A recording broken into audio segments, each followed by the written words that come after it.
Welcome back to Haunted World, where we delve into the chilling and mysterious realms of true crime.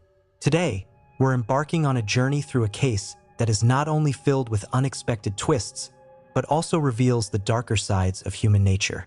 This is the story of Sharon Marshall, a tale woven with secrets, betrayal, and tragedy that feels as if it were ripped straight from the pages of a suspenseful thriller. But rest assured, every detail is rooted in reality. Our story begins in 1975, when a young girl named Suzanne Marie Savakis was just around 5 or 6 years old. She had a mother, Sandra Sandy Chipman, and 3 siblings. At the time, her mother was struggling financially and made a decision that would ultimately change all of their lives forever. She married a man named Franklin Delano Floyd.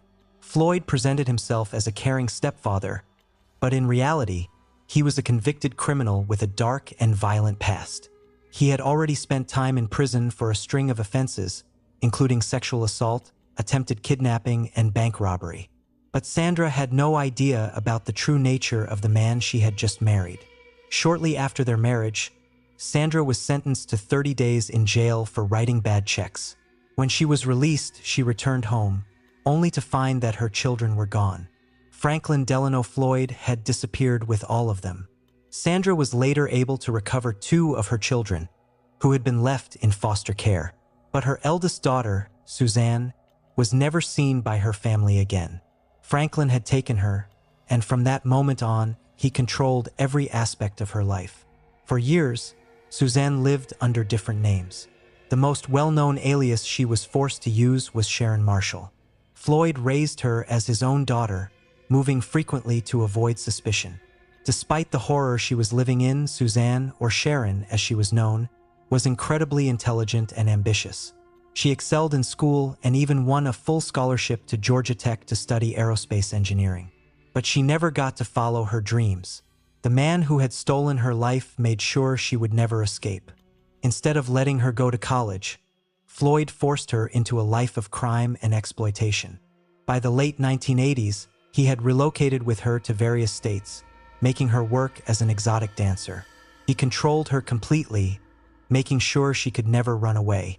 During this time, Sharon became pregnant and gave birth to a son named Michael Hughes. The identity of Michael's biological father remains uncertain, but what is known is that Franklin Delano Floyd claimed the boy as his own. In 1990, Sharon Marshall was living under yet another identity. This time, she was known as Tanya Hughes. She was married to a man named Clarence Hughes, though it is believed this marriage was arranged by Floyd to further cover his tracks. On April 30th, 1990, Tanya was found gravely injured on the side of a highway in Oklahoma City. She had been hit by a car in what initially appeared to be a tragic accident. However, the circumstances surrounding her death raised many questions. Doctors quickly realized that she had suffered severe injuries before the accident, injuries that suggested she had been beaten.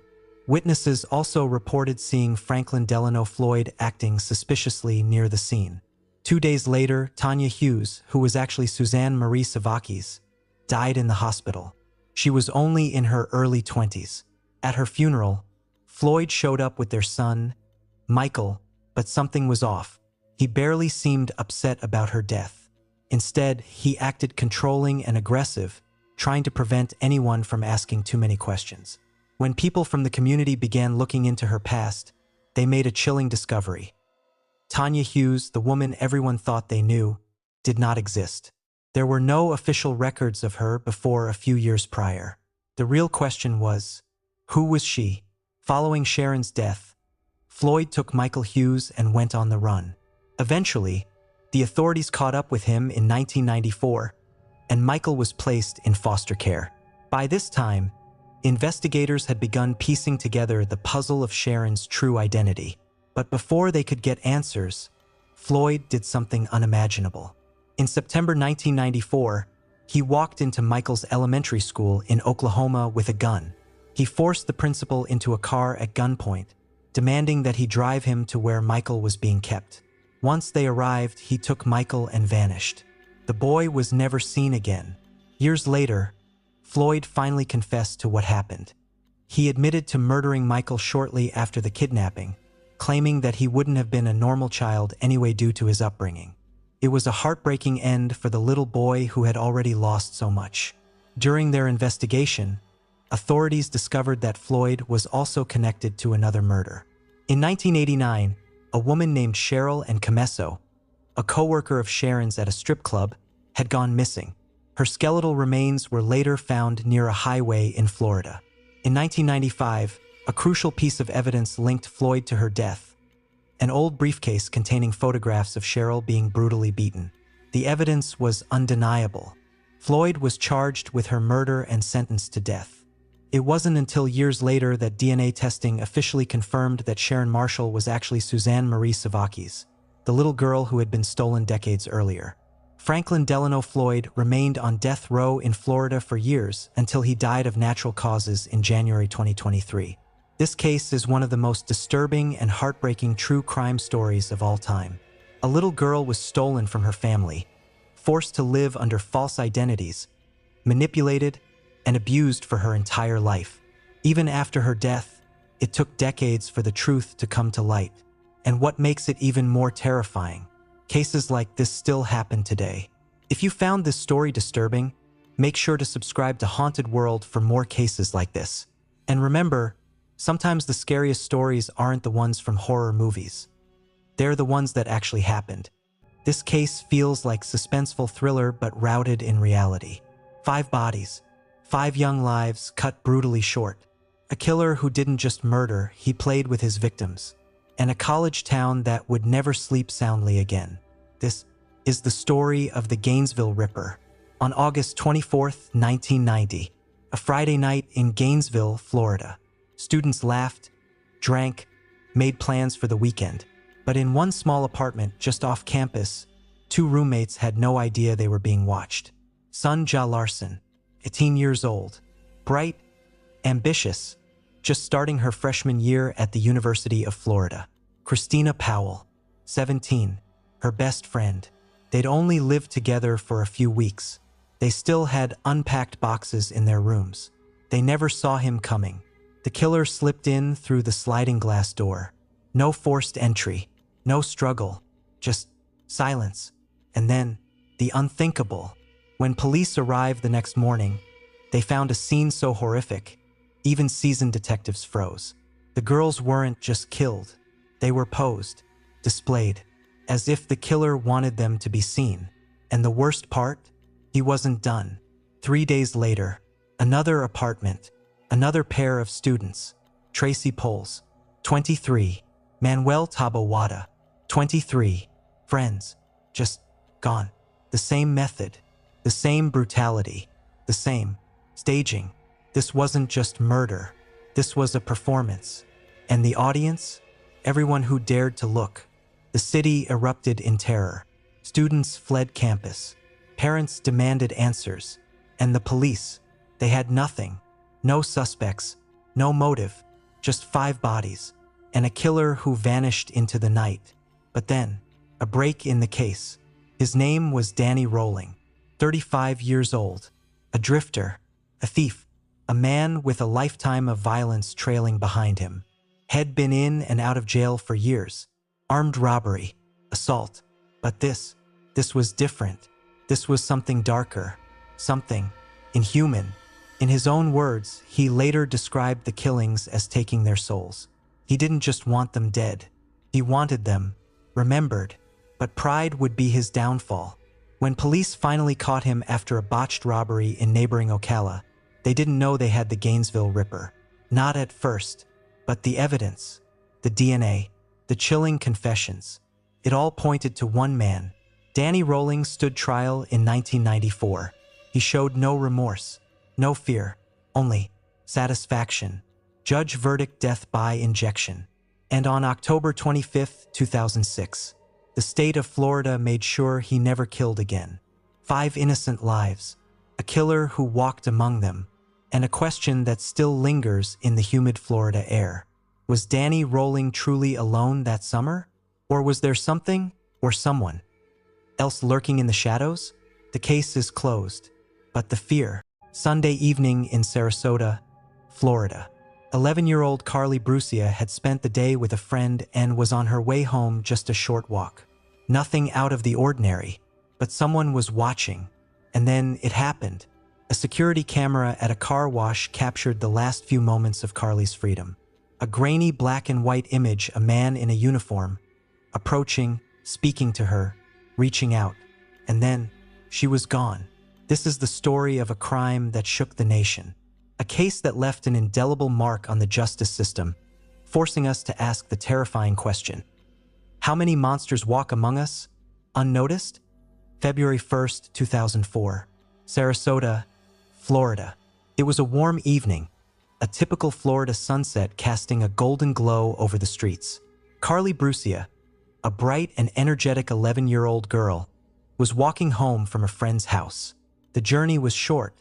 She had done it many times before, but on this night, something felt different. Unbeknownst to Carly, someone was waiting for her. Someone who had no intention of letting her make it home. Security footage from a nearby car wash would later reveal the horrifying truth. A man, dressed in what appeared to be a uniform, approached Carly as she walked past. He spoke to her, calm, authoritative. Perhaps he pretended to be a police officer, or maybe he simply demanded she follow him. Whatever he said, it worked. Carly hesitated, looked around, then, helplessly, she obeyed. The man took her arm, led her away, and they vanished into the night. What happened next was a nightmare beyond imagination. When Carly didn't come home, her family immediately knew something was wrong. Her mother, Susan Shorpen, called friends, neighbors, anyone who might have seen her daughter. But no one had. Panic set in. The police were contacted. Officers arrived quickly, knowing that every second was crucial in a missing child case. They scoured the neighborhood, knocking on doors, asking questions. And then, they found it. The car wash surveillance tape. What they saw on that grainy black and white screen would haunt them forever. There she was, Carly, walking alone. Then, a man, tall, stocky, wearing a uniform, stepping into the frame. He reached for her, and just like that, she was gone. The video sent shockwaves across the country. It aired on every major news channel. America watched in horror as the final moments of Carly's freedom played out on their screens. Who was this man? The FBI joined the search, working alongside local police. The pressure was on. A tip line was flooded with calls. The blurry image of the man in uniform, his face barely visible, was analyzed, enhanced, and spread across the media. And then, a name emerged: Joseph Smith, a man with a past, a criminal record filled with drug charges, violence, and failed attempts at rehabilitation. A man who should have been behind bars, but wasn't. Smith was no stranger to law enforcement. A drifter, a drug addict, his rap sheet stretched back years. But somehow, despite numerous arrests, he had always managed to slip through the cracks. When officers tracked him down, he denied everything. But the evidence was mounting. Witnesses placed him near the scene. His history of violence made him an obvious suspect. And then a chilling discovery.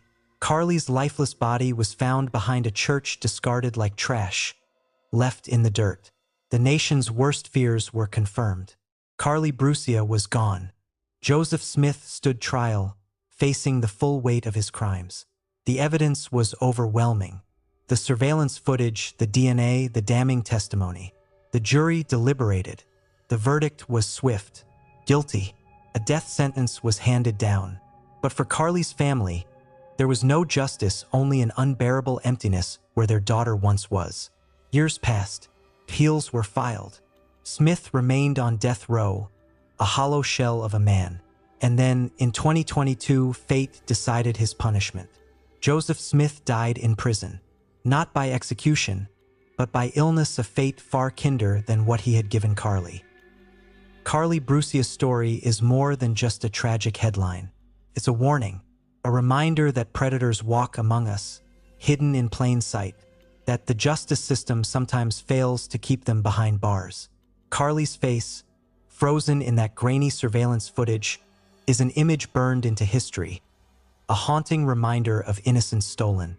We tell these stories not to instill fear, but to ensure that the past is never forgotten. Because the monsters, they're still out there, and they're waiting. Fire can destroy evidence. Fire can erase secrets, but fire can also betray a killer. October 1996. A night, a house inside, a woman trapped, burning alive. Her name was Roxanne Duran, and her death was no accident, because when the smoke cleared, the evidence told a different story. A story of scratches, a story of blood, a story of a husband who wasn't grieving. He was lying. The 911 call came in just after midnight. Derek Duran's voice frantic, desperate. "My wife is inside. Please, hurry." But when firefighters arrived, something felt off. First, the scratches. 3 deep gashes on Derek's face. "The dog did it," he said. But the dog was outside, locked in the yard, untouched by the flames. Then the blood, a single drop on his pants. Roxanne's blood. She must have cut herself cooking, Derek claimed. But the autopsy told a darker truth. Roxanne didn't die from the fire. She was dead before the flames ever touched her. The propane line, disconnected, a deliberate act. The fire was no accident. It was staged, a cover-up. But for what? The prosecution argued Derek attacked Roxanne, strangled her, then set the fire to hide the crime. But the defense fought back. No proof of strangulation, no murder weapon, just suspicions. And yet, the jury believed him guilty. Manslaughter, arson, 10 years in prison. But even after the verdict, the questions lingered. Did they get it right? Or was Derek Duran the wrong man? Derek served his time, walked free, built a new life, even remarried. But true crime fans, they never forgot. Because here's the thing about fire. It doesn't just destroy, it exposes.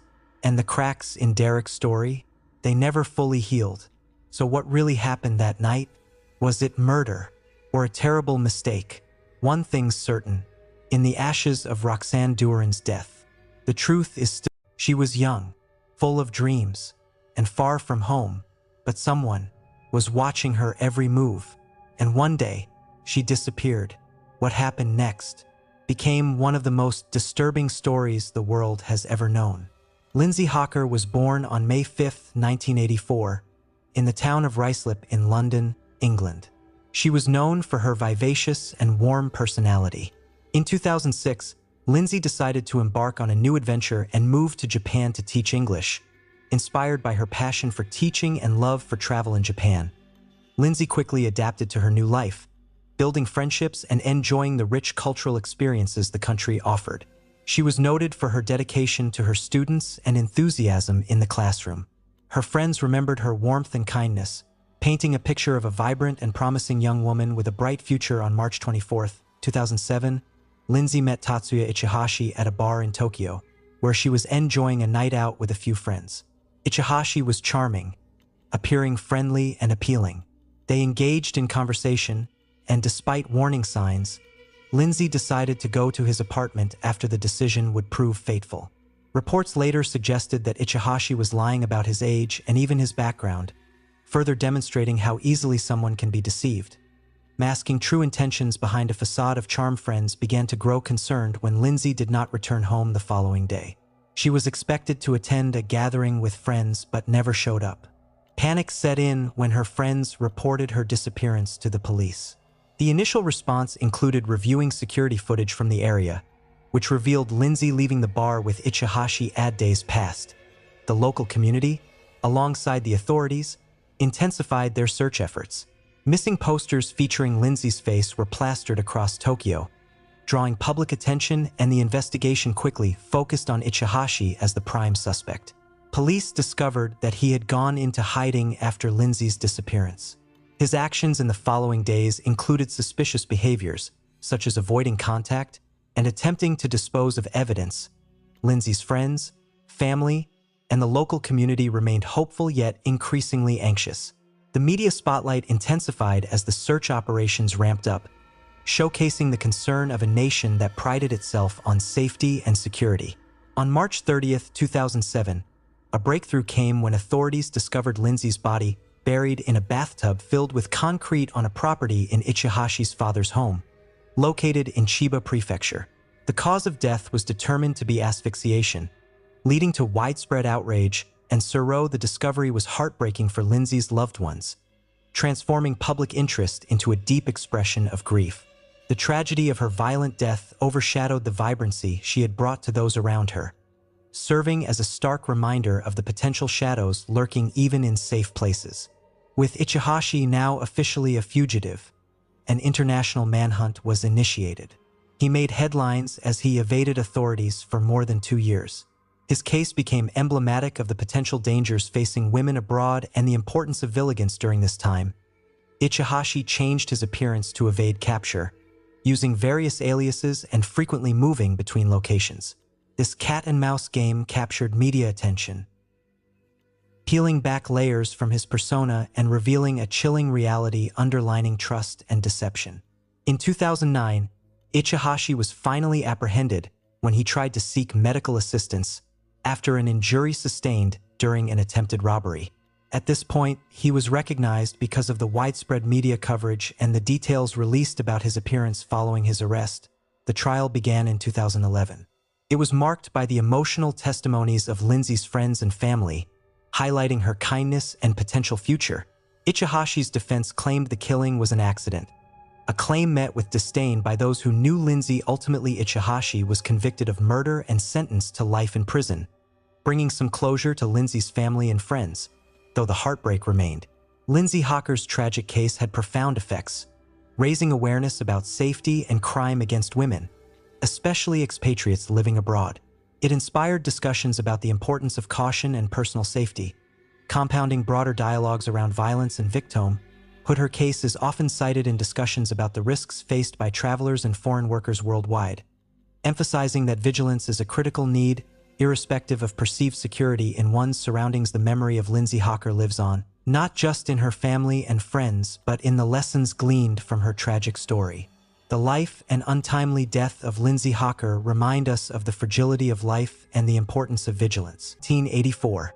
9-year-old Christine Jessup steps off her school bus, her red hair bouncing in the autumn sun. She waves goodbye to her friends and vanishes into thin air. For 3 agonizing months, her family begged for answers. Then, on New Year's Eve, a gruesome discovery. Christine was found brutally murdered, stabbed, assaulted, left in a field 50 kilometers from home. And the man they blamed? Her own neighbor, a quiet, eccentric man named Guy Paul Morin. But was he really the killer? Or was this one of Canada's most shocking wrongful convictions? The police were desperate. A child killer was on the loose and the pressure was crushing. Then a lead. Christina's mother, Janet, mentioned a name: Guy Paul Morin. Morin was different, a musician, a loner, and in the eyes of detectives, the perfect suspect. But Morin had an alibi. He was at work. His co-workers vouched for him. The evidence? Flimsy. Yet they charged him anyway. The first trial ended in acquittal. The jury didn't buy it, but the Crown wasn't done. They appealed and got a second shot. Morin was sentenced to life, an innocent man, locked away for a crime he didn't commit. But then, science stepped in. New DNA testing proved it. The semen on Christina's clothes didn't match Morin. He was innocent. After 18 months in prison, the truth set him free. But if Morin didn't kill Christine, who did? For 36 years, the case went cold. Then a breakthrough. Investigators turned to genetic genealogy, tracing DNA through public databases. Hoover was a family friend. He knew Christine. He was at her funeral. And in 2015, he took his own secrets to the grave. Why did police ignore Hoover? Did tunnel vision blind them? Or was there something darker at play? The Kaufman inquiry exposed shocking police failures, coerced witnesses, junk science, a system hungry for a conviction at any cost. Sunset over Christina's grave. A single rose rests on the headstone. Christine Jessup's case changed Canadian law, but her killer never faced justice, and Morin never got back what was taken. And sometimes it hides in plain sight, What do you think? Did Hoover act alone? Were there others involved? Drop your theories below. 5 bodies, 1 killer, and a family secret so dark. This was the night the Lynn family vanished. By sunrise, 5 bodies would be found, bodies beyond recognition. 3:17 a.m., July 18, 2009. The last time anyone would see the Lynn family alive. Not a gun, not a knife, something quieter, something intimate. When police arrived, they found all the doors locked, windows secure, no signs of forced entry, just 5 bodies arranged like broken dolls. The killer didn't just murder them, he tucked them in afterward. This is the story of the Lynn family murders, a crime so brutal, so calculated that it... Before the tragedy, the Lynn family were known in their community as hardworking, respectable, and kind.